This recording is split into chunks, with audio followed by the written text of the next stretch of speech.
விஜய் வந்து போன மாதம் கரெக்டாக ஒரு மாதம் ஆயிருக்கு அவர் கரூரில் போய் சந்தித்தார் மக்களை. அப்போ ஏற்பட்ட கூட்ட நெரிசல்னால உயிரிழந்தவங்களை இன்னைக்கு சென்னையில் வந்து சந்திச்சிட்ருக்கிறாரு. அது மட்டும் இல்லாமல் அவர் வந்து மன்னிப்பும் கேட்டிருக்கிறதா சொல்கிறாங்க. விசாரிப்புக்காக கரூருக்கு போவதை இவரே விரும்பவில்லை. பிரச்சனை வரும், ஏதோ சிக்கலில் மறுபடியும் சிக்க வைக்கணுன்றதுக்காகவே இதே மாதிரி கொடுக்குறாங்கன்றதுனால தான் தவிர்த்துட்டு அவர் சென்னைக்கு வர வச்சார். அப்படி இல்லை, உயர்நீதிமன்றத்தினுடைய கதவுகளை தட்டியிருக்கலாமே. மீண்டும் அதே கூட்டத்தை திட்டமிட்டு திரட்ட முடியாது. அது வந்து இப்போ சும்மா வர வச்ச ஒரு கூட்டமாக. ஆமாம், சினிமா ஷூட்டிங்காக செயற்கையாக உருவாக்கப்பட்ட கூட்டம். நீதிமன்றத்திற்கு விஜய் போகவே இல்லை. நான் கரூருக்கு போகணும், அந்த மக்களை அந்த சோகம் நடந்த மண்ணில் நான் அவர்களை சந்திக்க வேண்டும் என்ற விருப்பம் விஜய்க்கே கிடையாது. ஏன்னா தன்னிச்சையாக முடிவெடுக்க முடியாத ஒரு சூழ்நிலையினுடைய கைதியாக இருக்கார். இப்போ ஆதவ் அர்ஜுனா அந்த கட்சி நிர்வாகிகள் அத்தனை பேருக்கு கார் வாங்கி கொடுத்து கார் டிரைவருக்கு சம்பளம் கொடுக்குற அளவுக்கு வந்துட்டார். இப்போ இது புஷியுடைய ஆதரவாளர்களால் இதை ஏற்றுக்கொள்ள முடியவில்லை. ஆதவ் அர்ஜுனா தான். ஏன்னா இந்த ஜனநாயகனுடைய ஷூட்டிங் தான் அது. கரூரில் ஜனநாயக ஷூட்டிங். கொஞ்சம் ஏமாந்துருந்தா பாதிக்கப்பட்டவனை தோல் உதவி போட்டு விஜய் ஓடுகிற போல ஒரு சீன் எடுக்கணும். இந்த சீனு 27 கேமரா, ட்ரோன் கேமரா பறந்து பறந்து படம் எடுக்குது. உள்ளே உட்காந்து சதுரங்க வேட்டை வினோத் உள்ளே உட்காந்து மானிட்டர் பண்ணிட்டு இருக்காரு.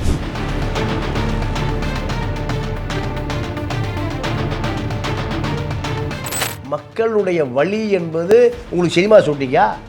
கருணாநிதியே கட்டுக்குள் கொண்டு வந்த சிபிஐ விஜயை பொட்டிகள் கொண்டு வருவதற்கு ரொம்ப நாளாகாது. நம்ம பாதுகாப்பாக பனையூரில் பண்ணையாராக இருப்பதே கரூரே பனையூருக்கு வந்துருக்கு. எல்லாத்துக்கும் காரணம் கரூரை வந்து தன்னுடைய கோட்டையாக வச்சிட்டு இருக்கக்கூடிய செந்தில் பாலாஜி அவர் தான் காரணம் அப்படின்ற மாதிரி சொல்கிறாங்க. சினிமா நடிகை எப்பவுமே என்ன பண்ணுவான், கல்யாண வீட்டுக்கு போனால் அத்தனை மாலைகளும் அவங்க கழுத்தில் தான் விழுகணும், மாப்பிள்ளையாக இருக்கணும். வீட்டுக்கு போனால் பாடியாக படுத்துக்கணும்.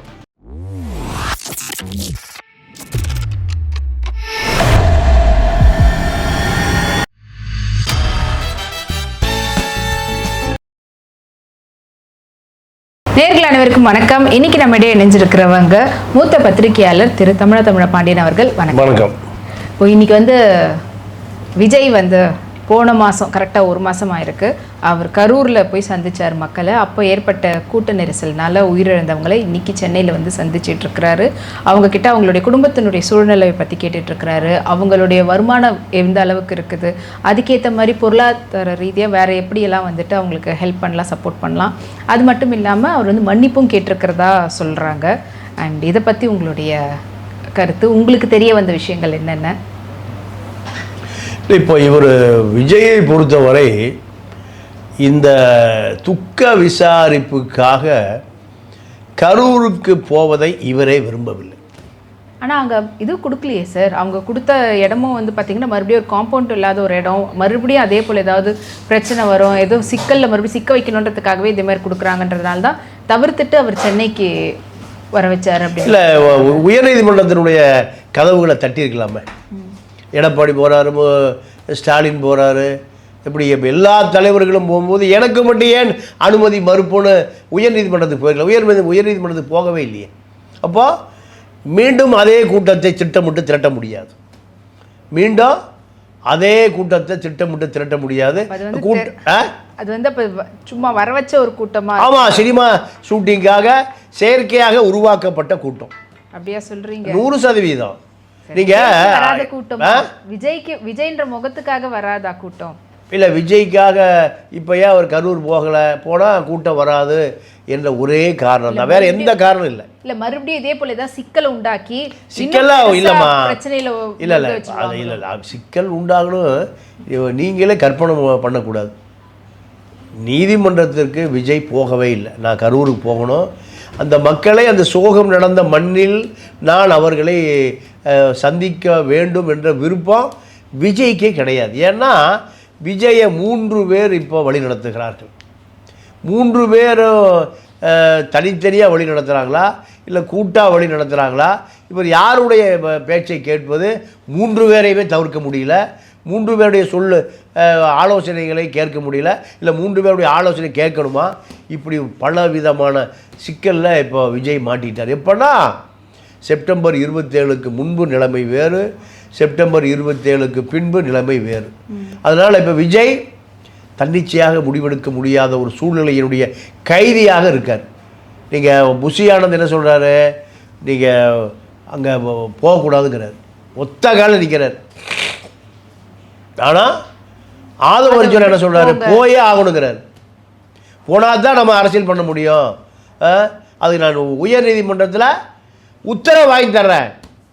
நீங்கள் பனையூரிலிருந்து கரூருக்கு புறப்படும் போதே முழுக்க போலீஸ் ப்ரொடெக்ஷனோடு போயிட்டு இப்போ நீங்கள் 41 பேரையும் போலீஸ் பாதுகாப்போடு ஒவ்வொரு வீட்டில் குடும்பம் கூட்டி எல்லாத்தையும் சந்தித்து பேசிட்டு திருப்பி வருகிற வரை உங்களுக்கு எந்த உயர் நீதிமன்ற கண்காணிப்போடு உங்களுக்கு ஒரு பாதுகாப்பு வளையத்தை நான் ஏற்படுத்தி கொடுக்குறேன். அது முடியலனா உச்ச நீதிமன்றத்தினுடைய கதவுகளை தட்டி வாங்கி தரங்கிறார்.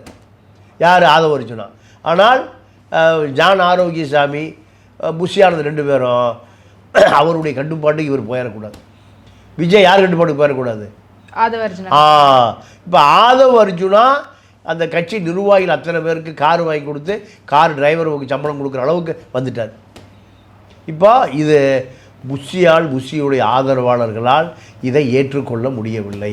இதுதான் நீ நினச்சி நீ கூட்டிகிட்டு போயிடுவியா எங்களை மீறி? அவர் வரமாட்டார், இங்கே தான் சந்திக்கணும். இதெல்லாமே இன்டீரியர் பாலிட்டிக்ஸ். அதுதான் இப்போ விஜய்கிட்ட நடந்துகிட்ருக்கு. விஜய் ஜெயலலிதாவை போல் இல்லை நீங்கள் போன பெரிய கூட்ட நெரிசல், அதனால் தேர்தல் பிரச்சாரத்துக்கு இந்த கேரவனை பயன்படுத்த வேண்டியதில்லை, ஹெலிகாப்டரை பயன்படுத்தலாம், இப்படியெல்லாம் ஆலோசனைகள் சொல்லப்பட்டிருக்கு. ஆனால் விஜயை பொறுத்த வரைக்கும் டெல்லியில் வசமாக மாட்டிக்கொண்டார். எப்போ இந்த வழக்கு சிபிஐக்கு போச்சோ கட்சியும் சிபிஐட்டு போயிடுச்சு, கட்சியும் சிபிஐயிடம் போய்விட்டது. இப்போ விஜயும் டெல்லியும் கையாளக்கூடிய வலிமையோ திறமையோ அறிவோ புஷிக்கு இல்லை. யார்கிட்ட இருக்கு? ஆதவ்கிட்ட இருக்கு. ஆதவ் கட்டுப்பாட்டில் நீங்கள் ஜான் ஆரோக்கியசாமி, நிர்மல்குமார், ஐஆர்எஸ் அருள்ராஜ் அத்தனை பேர் வந்துட்டாங்க. ஏன்னா அவர் செய்கிற வேலையை 5% கூட இவரால் செய்ய முடியாது. 10 கோடி 20 கோடியெல்லாம் நொடி பொழுதில் செலவு பண்ணுவார். இது வரைக்கும் விக்கிரவாண்டி கூட்டம், மதுரை கூட்டம், எல்லா கூட்டமே ஃபைனான்ஸ் அவர் தான். இப்போ ஜனநாயகன் தயாரிப்பாளர், ஜனநாயகம் வந்து கர்நாடகாவை சார்ந்த ஒரு தயாரிப்பாளருக்கு விற்றுவிட்டாங்க. ஆனால் இப்போ அவர் தான் இந்த 20 லட்ச ரூபா பணம், 4 கோடி 20 லட்சத்தை பணம் தான் அவர் தான் கொடுத்துருக்கார். இது யோசனை சொன்னதே யார்? அதை ஒரு ஜனம் தான். ஏன்னா இந்த ஜனநாயகனுடைய ஷூட்டிங் தான் அது. கரூரில் ஜனநாயக ஷூட்டிங். கொஞ்சம் ஏமாந்துருந்தால் பாதிக்கப்பட்டவனை தோல் தூக்கி போட்டு விஜய் ஓடுகிற போல் ஒரு சீன் எடுக்கணும். இந்த சீனு 27 கேமரா, ட்ரோன் கேமரா பறந்து படம் எடுக்குது. உள்ளே உட்காந்து சதுரங்க வேட்டை வினோத் உள்ளே உட்காந்து மானிட்டர் பண்ணிகிட்டு இருக்கார். ஏயா, ஒரு ஆள் மொத்த பாடியே 45 கிலோ, உனக்கு எதுக்கு இவ்வளோ பெரிய கேரவன் வேணும்? 100 பேர் அதில் பயணம் பண்ணலாம். அப்போது மக்களுடைய வழி என்பது உங்களுக்கு சினிமா ஷூட்டிங்கா? ஏன் அசலாக்காருக்குடைய விசாரணையை ஏன் பயந்து தடுமாறி ஓடி போய் சுப்ரீம் கோர்ட்டில் ஏன் அதை காலி பண்ணுறீங்க? அசலாக்காருக்கு என்ன பாஜக ஆளா, இல்லை தமாக ஆளா, இல்லை விசிக ஆளா? யார் அசலாக்காருக்கு? அவர் ஐபிஎஸ். அவர் யார் சொன்னாலும் கேட்க மாட்டார், அவர் சொன்னாலும் கேட்க மாட்டார். இப்படி ஒரு நேர்மையான அதிகாரியை விசாரிப்பதற்கு ஏன் ஆதவ அர்ஜுனா பறந்து போய் டெல்லியில் தடையாணை வாங்குறாரு? எஸ்ஐடி கலெக்ட் ஆகணும், ஸ்பெஷல் இன்வெஸ்டிகேஷன் டீமே ஆகாது. ஏன்? தொழில் தெரியும் யாருக்கு? அசலாக்காருக்கு. அசலாக்கார்கிட்ட மாட்டிக்கொண்டார் விஜய், தப்பவே முடியாது. நீங்கள் சினிமா ஷூட்டிங்கான அத்தனை ஆதாரங்களையும் 2 தட்டில் 2 நாள் கெஸ்டில் வச்சுருந்த அசலாக்கார்கிட்ட கரூர் மாவட்ட செயலர் மதியழக அத்தனையும் கக்கிட்டான், சாப்பிட்டதை பூரா கக்கிட்டான், அத்தனையும் ஆவணப்படுத்திட்டார். இது ஒரு காப்பி தான் சிபிஐக்கு போனவுடனே சிபிஐ என்ன பண்ணிட்டான், உடனே எஃப்ஐஆர் போட்டான். அப்போது இதெல்லாம் தான் யாருக்கு, விஜய்க்கு இப்போது பெரிய சிறை காய்ச்சல். இந்த மாதிரி ஒரு சிபிஐக்கு போன கேஸ், அது சம்பந்தப்பட்ட நபர்களை விஜய் சந்திக்கிறதுல எந்த ஒரு பிரச்சனையும் வராதுங்களா? சிபிஐ கேட்க மாட்டாங்களா? அதாவது சிபிஐ இந்த வழக்கை எப்படி நகர்த்தி கொண்டு போக வேண்டும் என்று சிபிஐக்கு தெரியும். விஜய் எப்படி பாஜகவில் கொண்டு வரணும், பாஜக தூக்கிட்டு போய் ஏடிஎம்கில் எப்படி விடணும் என்பதெல்லாம் சிபிஐக்கு தெரியும். பல அகில இந்திய அரசியல்வாதிகளை எல்லாம் அப்படியே ஜூஸ் புடிஞ்சு குளிச்ச ஆட்கள்.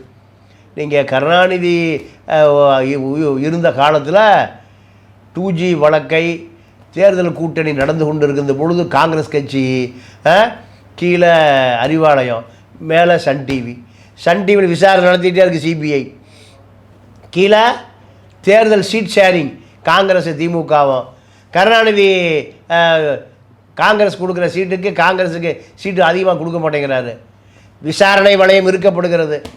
தயாளம்மா விசாரிக்கிறவா தூக்கிட்டு வாங்குறான். யார் தயாளம்மா? கருணாநிதியுடைய 2வது பொண்டாட்டி. தூக்கிட்டு வா அந்த அம்மா. ஐயோ என்ன சிபிஐ கூப்பிட்றான், சரி இன்னொரு 2 சீட்டை கொடு, இன்னொரு 4 சீட்டை கொடு, எத்தனை சீட்டை வேணால் எடுத்துக்கியா. கீழே அறிவாலயத்தில் என்ன நடக்குது,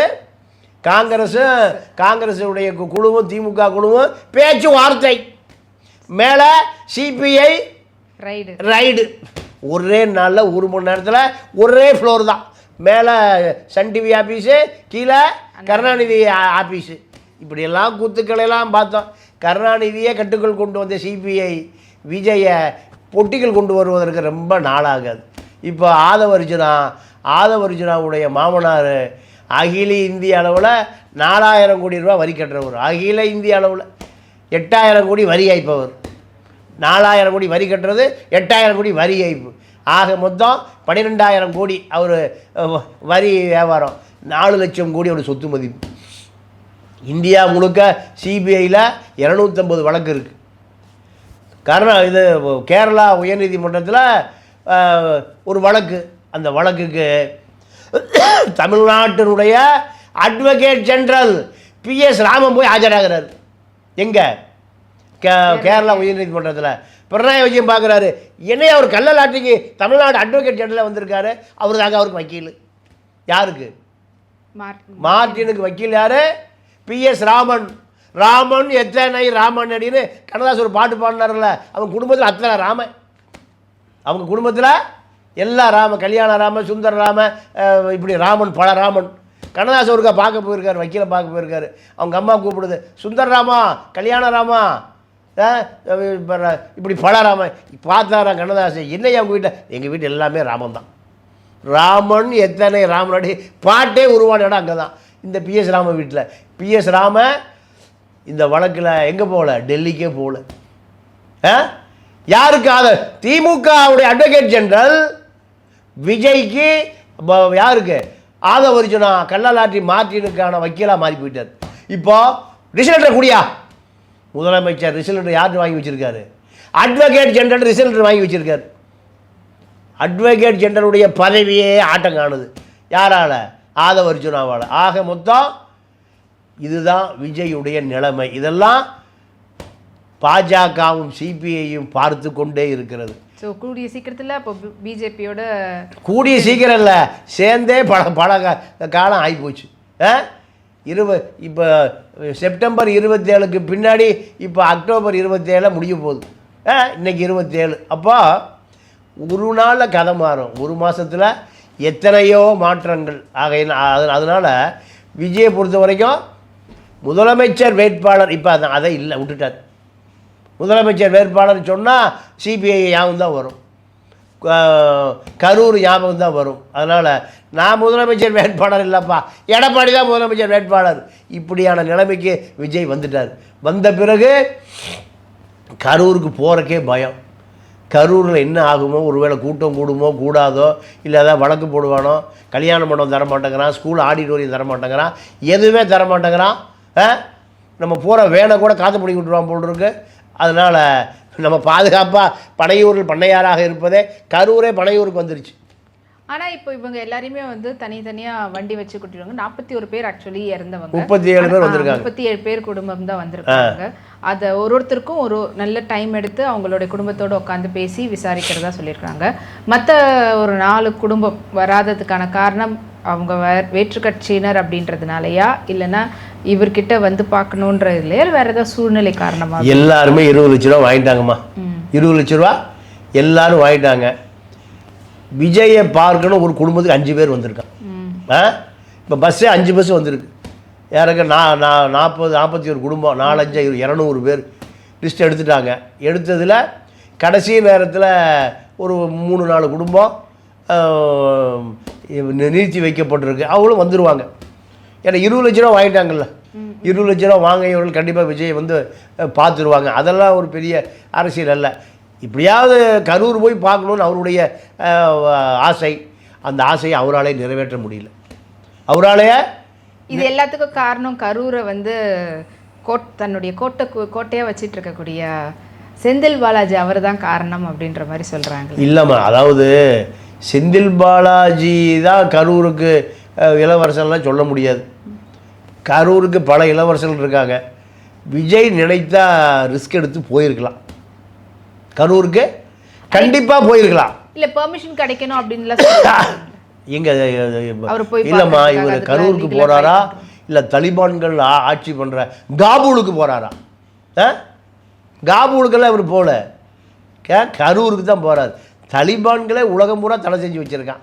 அவனையே நம்ம வெளிவிவகாரத்துறை அமைச்சர் ஜெய்சங்கர் ஜெனீவாவில் பர்மிஷனை கூப்பிட்டு விட்டார் தலிபான்களையே. ஏன் இவர் விரும்பலை? ஏன்னா பழைய மாதிரியே சீடை போடணும். சினிமா நடிகை எப்பவுமே என்ன பண்ணுவான், கல்யாண வீட்டுக்கு போனால் அத்தனை மாலைகளும் அவங்க கழுத்தில் தான் விழுகணும், மாப்பிள்ளையாக இருக்கணும். வீட்டுக்கு போனால் பாடியாக படுத்துக்கணும், அத்தனை மாலையும் என் மேலே தான் விழுகணும். இதான் சினிமாக்காரன். எஜமான் படத்தில் நெப்போலியன் சொல்கிற டைலாக சொல்லி இதுதான் உண்மை. நெப்போலியன் நம்ம மாதிரி ஆள்றது எடுக்க திருடுறது தானே. நெப்போலியனுக்கு என்ன தெரியும்? அப்போ இதான் சினிமாக்காரனுடைய இயல்பு. இப்போ பழைய கூட்டம் கூடலைன்னா புஷ்ஷுன்னு போயிடும். பழைய கூட்டம் காவல்துறை அங்கேயே எச்சரிக்கை, இவர் கிளம்ப கோர்ட் பர்மிஷன் கொடுத்துருவாங்க. கரூருக்கு விஜய் வர்றார், 41 குடும்பத்தையும் சந்திக்கிறார், முட்டிச்சந்தில் சந்திக்கிறான்னு கொடுத்துருவாங்க. அதுக்குள்ளே காவல்துறை மைக் கட்டி தேவையில்லாமல் கூட்டம் கூடக்கூடாது, 144 சட்டத்தை போல கடுமையான சட்டம் அனுசரிக்கப்படும், வீதியில் நின்று இடையூறு பண்ணக்கூடாது போக்குவரத்துக்கு இப்படின்னு இவருக்கு பர்மிஷன் கொடுத்துட்டு அங்கே மைக்கட்டி அடிச்சிருவாங்க. கரூரில் கடைவீதியிலே அவனுக்கு ஜாமான் வாங்க வரமாட்டான், கடைவீதியில் மளிகை ஜாமான் வாங்க கூட வரமாட்டான். விஜய் போனாலும் மளிகை கடைக்காரன் பூட்டிடுவான். செயற்கையாக திட்டமிட்டு 7 நிமிஷத்தில் போகிற கூட்டத்தை 7 மணி நேரம் நிற்க வைக்கிறது. மளிகை கடை, புட்டி கடை, டீ கடை எல்லாம் பூட்டிகிட்டே போயிடுவான். இப்போ திறந்து வச்சுருப்பான், ஆள் இருக்காது. அதனால் விஜய் ரிஸ்க் எடுக்க வேண்டாம், நமக்கு எதிர்பார்த்த வாய்ப்பு இல்லைன்னா விஜயை மக்கள் மறந்துட்டான், விஜய் மக்களை தூக்கி வீசிட்டான், ரோட்டில் ஒரு பையன் கூட திரும்பி பார்க்கல, இப்படி விளம்பரம் வந்துடும். அப்போது சினிமாக்கார கிளாமர் கிளாமர் கிளாமர் அந்த கிளாமரு இல்லாததனுடைய விளைவு நம்ம கரூரில் கவனமாக கையாளணும். அதனால் பாதுகாப்பு இல்லை, இவர்களே செயற்கையாக உருவாக்கி கரூர்லேருந்து தப்பித்து கொண்டு 5 பஸ்ஸில் ஓல்வா பஸ்ஸில் வர வச்சு மகாபலிபுரத்தில் பார்த்து என்னத்தை பண்ண. இதோடு சரி, அந்த 41 குடும்பத்தை அடுத்த மாதம் கேளுங்க. அந்த கட்சிக்கு அதுக்கு சம்மந்தமே இருக்காது. விஜய் கட்சிக்கும் அந்த 41 குடும்பத்துக்கும் சம்மந்தமே. அடுத்த மாதம் அப்படி யாருன்னே தெரியாதுன்றான். கரூர் மாவட்ட செயலர் மதியழகனை, ஏப்பா அடுத்த மாதம் 1 மாதம் ஆச்சு, அக்டோபர் ஆச்சு, நவம்பர் ஆச்சு, டிசம்பர், அந்த குடும்பத்தை பார்த்தேன், அதெல்லாம் அன்றைக்கே முடிஞ்சதுங்க, 20 லட்சம் கொடுத்தாச்சுங்க, எங்கள் தலைவர் பார்த்தாரு முடிஞ்சார், அதுக்கு எனக்கு சம்மந்தம் இல்லை, இப்படி தான் சொல்லுவான். நீங்கள் ஒரு கட்சியை விட்டு வைக்க மாட்டீங்க. இந்த பக்கம் தாவேகா விஜயும் வந்து கடுமையாக விமர்சிக்கிறீங்க, அந்த பக்கம் திமுக ஸ்டாலினா இருக்கட்டும் இல்லைன்னா உதயநிதி ஸ்டாலின் 2 பேருமே வந்துட்டு கடுமையாக அவங்க கட்சியில் இருக்கக்கூடிய எல்லாருமே சொல்கிறேன். அப்படியே அந்த பக்கம் எடப்பாடியார் அதிமுக அவங்களையும் வந்து விமர்சிக்கிறேன். எல்லா கட்சியுமே வந்து எதிர்த்துக்கிட்டு இருக்கிற மாதிரி தான் தெரியுது. ஸோ எதனால ஏதாவது ஒரு கட்சிக்காவது ஏதாவது சாதகமா இல்லைன்னா கொஞ்சம் அவங்களுக்கு ஏற்ற மாதிரி பேசுறது யாராவது ஒருத்தர் பண்ணுவாங்க. நீங்க அப்படி இல்லாம இருக்கிறீங்களே, எவ்வளவு பாதிப்பு உங்களுக்கு வரும். இல்லை, நான் அக்மாருக்கு பெரியார் தொண்டை. அக்மாருக்கு பெரியார் நம்ம தலைவர் கோவை ராமகிருஷ்ணன், குளத்தூர் மணி, கோவை ஆரிச்சாமி, இப்படி பல பேரிடம் நான் பயிற்சி எடுத்தவன். ஈழ போராட்டமே 40 ஆண்டு காலம் நீங்கள் அங்கே 5 அணுகுண்டு வைத்திருக்கிற நாடுகளை எதிர்த்து போராடிய தேசிய தலைவனை தயார் பண்ணிய ஆட்கள் தான் நான் சொன்ன ஆட்கள் பூரா. எத்தனை ஆண்டு காலம் யுத்தம்.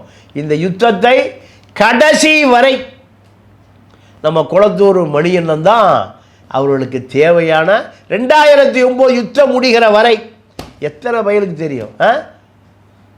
குளத்தூர் மணியண்ணன் தான் அவர்களுக்கு எதை வேண்டுமானாலும் சரி, அணுகுண்டு வேணுமா கடத்தி கொடுத்துருவார். அதே போல் மதுரை வேலுச்சாமி, 2 பேர், இப்படி பல பேரை நான் பார்த்துருக்கேன்.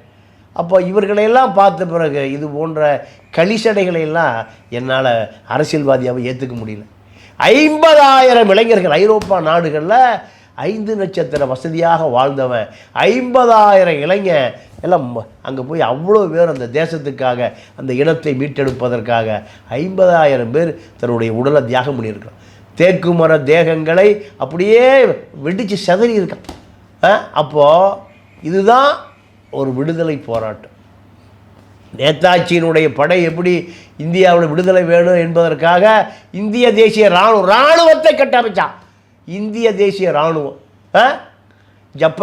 ஜப்பான், இத்தாலி, ஹிட்லர் 3 பேரையும் பல ஆயிரம் மைல் கடலில் போய் தலைமுறைமாக போய் சந்தித்து, எதுக்காக?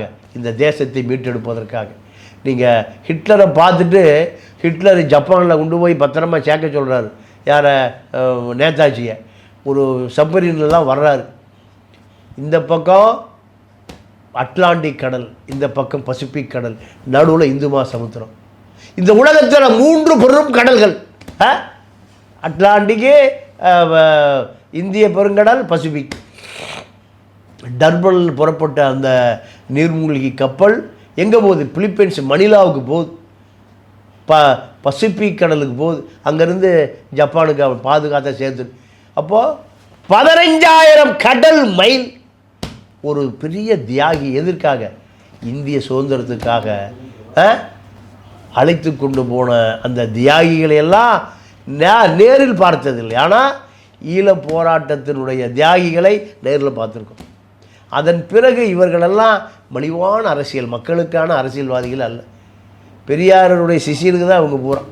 ஆனால் அவங்க கூட நீங்கள் சொன்ன மாதிரி குளத்தூர் மணி அண்ணனாக இருக்கட்டும், இல்லை ஒரு சில பேர் அவங்க வந்து திமுகவுக்கு கூட அவங்க வந்து கொஞ்சம் சப்போர்ட் பண்ணியெல்லாம் பேசியிருக்கிறாங்க. ஆனால் அப்படி நீங்கள் பேசுகிறதும் இல்லையா? அதுக்காக